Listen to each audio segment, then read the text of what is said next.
Bonjour les amis. Aujourd'hui, je suis très heureux d'aborder ce thème qui me tient à cœur, bien sûr, parce que j'en parle très souvent et celui-ci est vraiment très important pour pouvoir avoir une vie joyeuse, légère et comprendre tous ces rouages de la vie. D'où vient notre souffrance? Quelle est l'origine véritable de la souffrance? Et là, c'est vrai, il y a beaucoup de philosophies depuis des millénaires qui nous donnent des pistes, d'accord? Mais est-ce que c'est vraiment la véritable origine ou est-ce que c'est vraiment ça?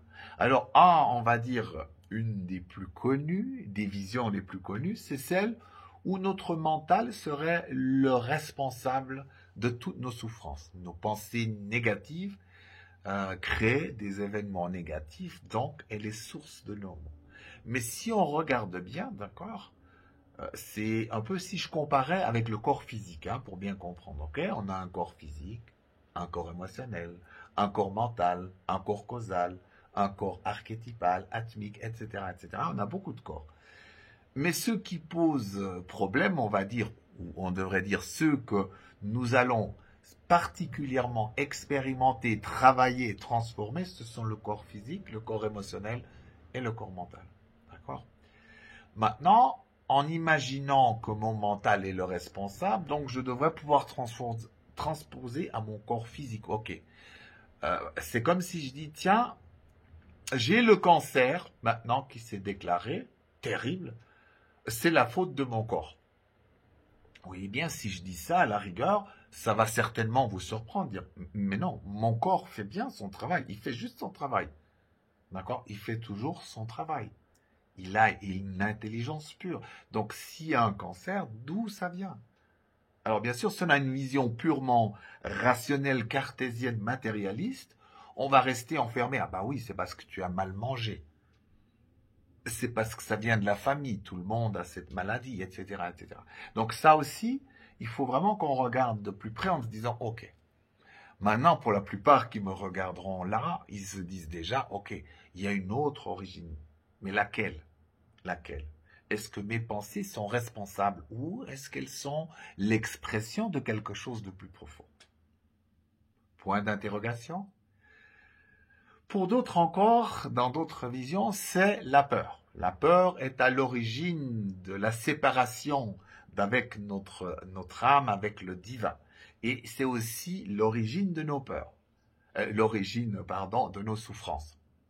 Mais si on regarde bien, elle peut être le reflet un peu des pensées. D'accord? La peur n'est que l'expression de quelque chose de plus profond. Elle est une émotion, mais elle n'est pas la source même de la souffrance.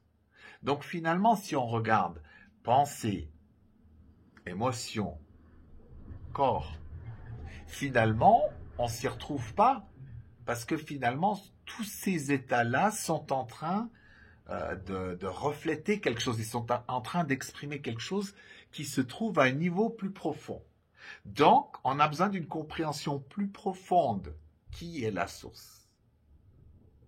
Alors, bien sûr, il y a quelqu'un d'autre qui arrive aussi en tête de liste, et là, on se rapproche aussi.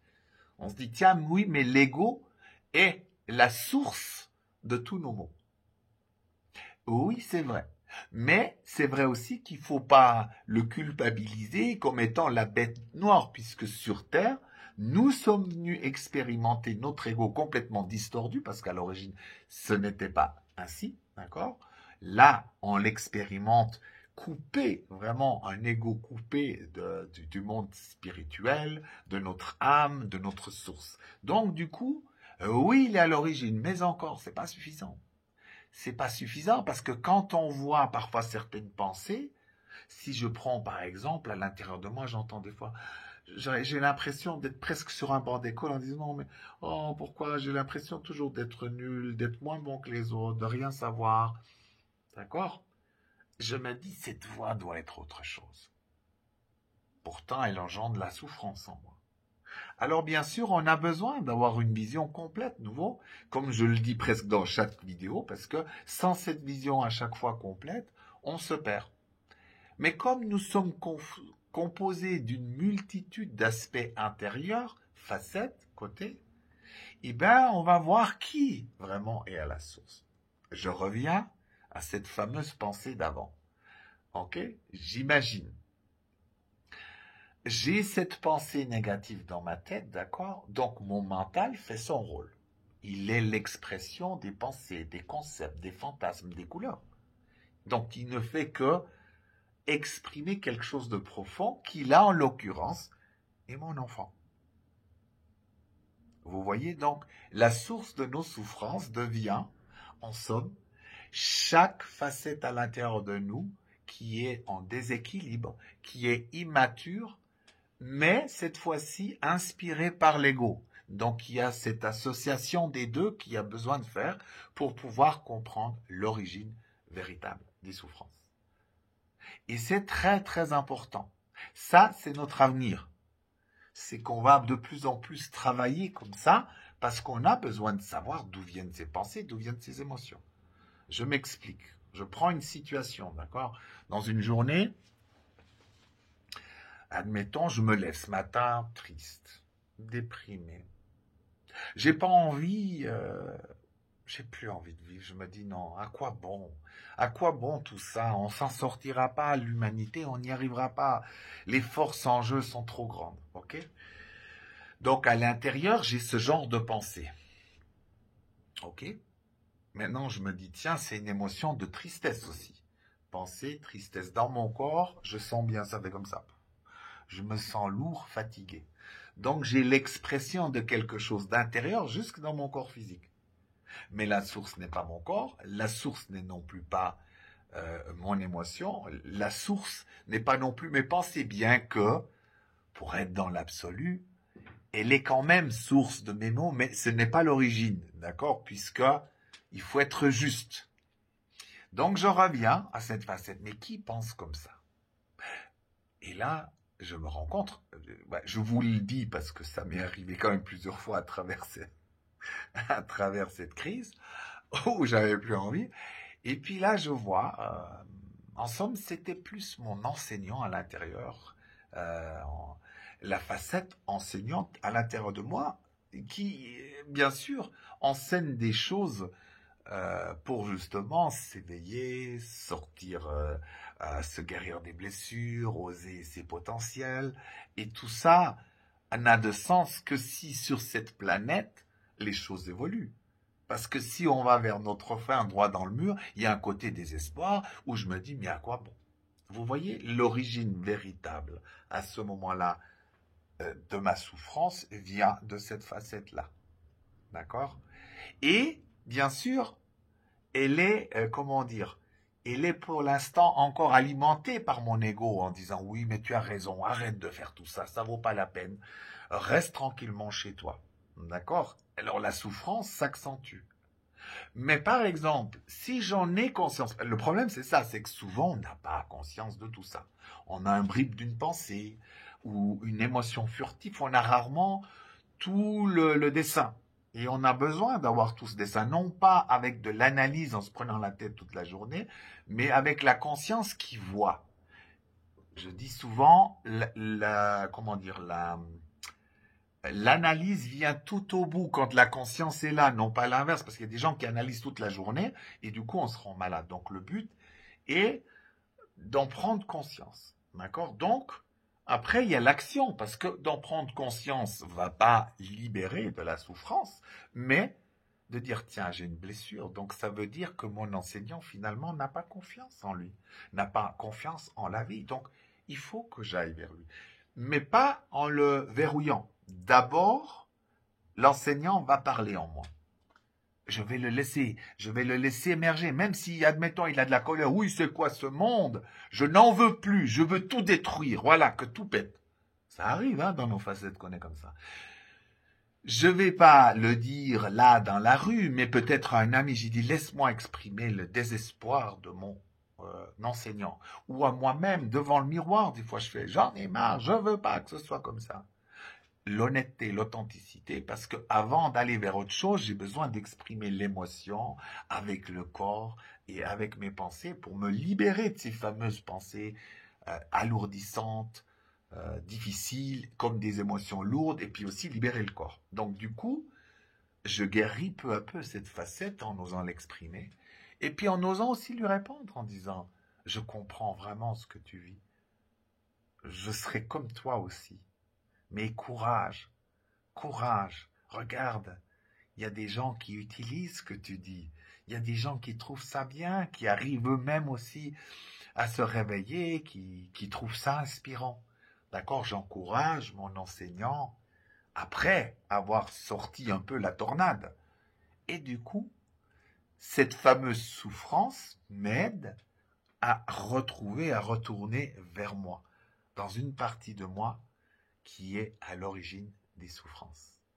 Et c'est très important de comprendre, alors bien sûr, là-dedans aussi, dans une vidéo aussi courte, mon but était juste de vous amener ça, mais avec une petite enquête aussi pour que vous puissiez mieux comprendre, mieux avoir un regard plus entier, plus global, à chaque fois que vous avez dans une situation. Donc, je me répète encore une fois, pour bien comprendre, il y a toujours à avoir cette vision d'une situation.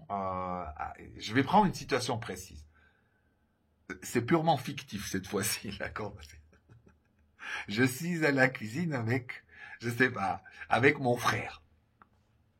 On cuisine ensemble, d'accord? Et tout d'un coup, tout était bien. On est joyeux. Et là, tac, conflit. Oui, mais t'es jamais d'accord. Et de toute façon, tu me laisses jamais la place. Qu'est-ce qui se passe, etc. Donc, à l'origine de ce conflit, il y a bel et bien quelque chose. Et là, bien sûr, quand je dis ça, ce sont déjà mes pensées. Mais c'est déjà aussi des émotions à l'intérieur de moi. Et mon corps est virulent, mais c'est pas possible. Alors, qu'est-ce qui se passe? Si j'arrive à chaque fois à voir de mieux en mieux consciemment qui est à l'origine, là en disant tiens, mais c'est ton enseignant qui veut toujours avoir raison, qui sait tout, qui laisse pas la place à ton frère. Et c'est le cas, hein. Si je vous le dis souvent, c'est des choses que je vis vraiment. Donc j'ai besoin vraiment de lui laisser cet espace pour lui aussi enseigner et peut-être d'avoir très souvent le dernier mot et de me laisser enseigner par lui. D'accord? Donc du coup, on a l'origine. Une facette enseignante contre une autre facette enseignante qui est cassée de ma part. Ok? Donc on pourra dire que j'ai une partie de moi, d'accord, despotique, tyrannique, qui prend trop d'espace, trop de pouvoir à ce moment-là, et qui ne laisse pas assez mon frère prendre cet espace d'enseignant. Ou moi, peut-être, je vais me placer en tant qu'élève ou en tant que bon parent, égal dans quelle direction je vais. Alors bien sûr, ici, c'est déjà en conscience, mais souvent ça se passe à l'intérieur, on n'en est pas conscient. Donc vous voyez comme quoi l'origine véritable des souffrances, vue ainsi, nous donne tout d'un coup beaucoup de lumière. D'accord? Et on ne peut pas séparer. Souvent on fait cette erreur, il y a les spécialistes des pensées. Alors oui, si on maîtrise la pensée, on maîtrise tout. Non. Si vous êtes seulement axé dans la pensée, vous n'allez pas être dans une maîtrise de la vie. Si vous faites que de vous défouler émotionnellement tous les jours, c'est bien, ça va vous donner de l'énergie, mais ce n'est pas suffisant non plus parce qu'il faut comprendre tous les rouages. Si vous faites que de la bonne alimentation, mais que vous refoulez les émotions à l'intérieur, que vous ne vous occupez pas des pensées, ça n'ira pas non plus. Et si vous faites ça, mais sans vous occuper de la source, c'est-à-dire des facettes à l'intérieur de vous, et bien là, vous perdez pied. Vous n'allez jamais vraiment comprendre en disant, mais c'est pas possible. J'ai fait tellement de pensées positives, j'ai médité, j'ai fait tellement de choses et ça fonctionne toujours pas parce que vous n'êtes pas à la source, à l'origine. Et pour aller encore plus loin, d'ailleurs, on parle aussi de masques. C'est vraiment, on a besoin ensemble de comprendre comment ces choses fonctionnent. Ce qu'on appelle les masques, en réalité, c'est tout au bout. Tout au bout. Je reviens avec cet enseignant, d'accord? Quel est son masque?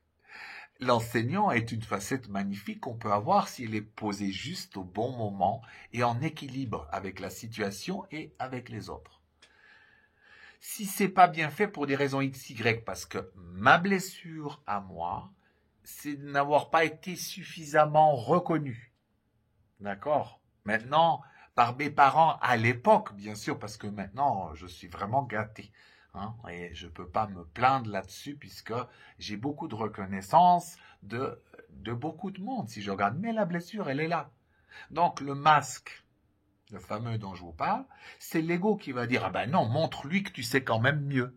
Donc tout au bout d'une belle facette, il y a ce masque qui vient de la blessure dans lequel je vais jouer le rôle de celui qui sait toujours tout le temps. Et c'est chiant, très chiant. Et pire encore, ça me rend conflictuel avec des personnes. Et je vois, c'est un travail que je fais beaucoup avec mon frère et ça a besoin d'être fait avec d'autres personnes aussi. Et là, je suis en couple, j'ai besoin à tout prix de revoir mes copines. Est-ce que c'est possible, même si je sais quelque chose, de me taire un petit moment et de laisser la place à l'autre? Est-ce que c'est possible de ne pas toujours avoir le dernier mot?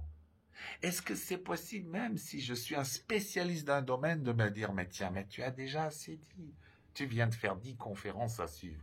Est-ce que tu ne peux pas laisser l'autre pouvoir s'expandre, se déployer?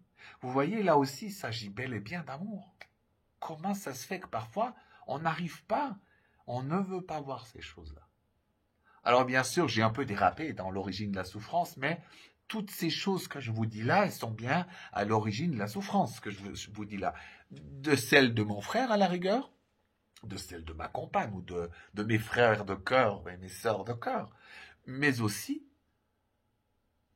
de la souffrance pour moi, parce que en faisant ça, je ne suis pas dans l'amour, je ne me guéris pas de mes facettes qui sont en souffrance, de mes parties en souffrance, d'accord? Donc du coup, les deux souffrent. Alors, pour rester très positif, parce que ça laisse que je viens de vous donner là, pour moi, ce sont des clés vraiment essentielles à la vie, parce qu'on a besoin d'avoir cette vision claire, nette et précise des situations. Alors bien sûr, il ne faut pas se leurrer. Quand je suis dans des mauvais jours, je ne vois plus rien. Ou quand des fois je suis dans cette situation, je me dis oui, mais là c'est une exception. Il faut quand même que je lui dise ce que je sais. Je vois, je tombe encore souvent. Je tombe comme un enfant, comme un apprenti aussi. Mais là aussi, justement, l'origine d'une des grandes souffrances, c'est qu'en plus, l'ego nous fait tomber, mais il nous juge. Donc nous-mêmes, on se juge. L'ego devient un grand juge. Et ça nous fait encore plus souffrir de dire, mais c'est pas grave, Jean-Marie. C'est là pour apprendre. Et on peut le signaler à l'autre en disant, voilà, j'ai pris conscience qu'à nouveau, je voulais avoir raison à tout prix. Et quand vous faites ça, la guérison s'opère. L'autre rigole parce qu'il se dit, ah, quand même, il a vu, vous voyez. Et c'est ça la bonne nouvelle. D'accord? Alors, bien sûr, là où j'ai vu c'est très difficile cette notion, c'est quand même d'avoir conscience de ces parties-là de nous, de l'émotion précise, des formes pensées qu'il y a. Ça prend un certain temps parce qu'on est si vaste. Non pas qu'on ne pourrait pas le faire tout de suite, mais il y a une résistance de l'ego qui est assez phénoménale. On n'aime pas se laisser inspirer par notre âme ou par les autres qui nous voient faire en disant ouais, j'étais vu. Et puis on ne devrait pas réagir. Oui, c'est vrai. Ah, tu m'as vu faire ça. Oh, je suis toujours aussi terrible. Mais c'est vrai, je peux que constater que il y a beaucoup de choses à faire encore avant d'apprendre. Donc voilà, peut-être une vision que vous connaissiez peut-être déjà un peu passionnément, ou alors pas du tout, parce que cette réalité nous échappe parfois. Mais comme ça, on peut vraiment bien comprendre. Et c'est pas souvent, je vois avec les visions, c'est qu'on en a une et on en a une deuxième, une contre l'autre. Il faut mettre ensemble. Il y a pas, c'est normal. Si je me place à une certaine distance, à un certain angle, je vais peut-être voir que c'est mon mental qui est à l'origine. Mais si je me mets à aller plus profond, plus loin, je vais voir ça différemment, d'accord? La gestion que vous avez faite pour vos pensées, pour les améliorer, les visions positives, c'est très très bien. Il y a pas à enlever, comme le défoulement émotionnel. Mais là, vous aurez des éléments complémentaires qui vont embrasser peut-être encore d'autres choses dans votre vie pour que vous puissiez dire, tiens, maintenant je sais vraiment d'où vient cette souffrance. Et quand je disais le mot souffrance, il faut mettre ça en grand. D'accord? C'est pas juste ah ou une émotion que j'arrive pas à gérer, une peur que je ravale depuis des années, c'est une souffrance, d'accord? Voilà. Donc là aussi, voilà. Mais en même temps, se dire, voilà, c'est aussi, il faut relativiser. Vous avez bien pu voir en ce moment, dans ces situations, c'est vraiment, moi, j'apprends beaucoup à pas me juger, déjà moins me juger dans cette souffrance-là, parce qu'il y en a. Et puis aussi de prendre les choses de plus en plus à la légère. Voilà. D'être plus léger, même dans nos souffrances, si on sait les prendre plus légèrement, ça passe beaucoup plus vite et du coup, on est moins focalisé à retomber dedans. On se dit, bon, je suis là pour apprendre, c'est pas grave, quand ça viendra, ça viendra. Mais pas de m'occuper de ça. Voilà. Alors, je vous souhaite, comme toujours, une belle route, le meilleur pour vous. Prenez bien soin de vous.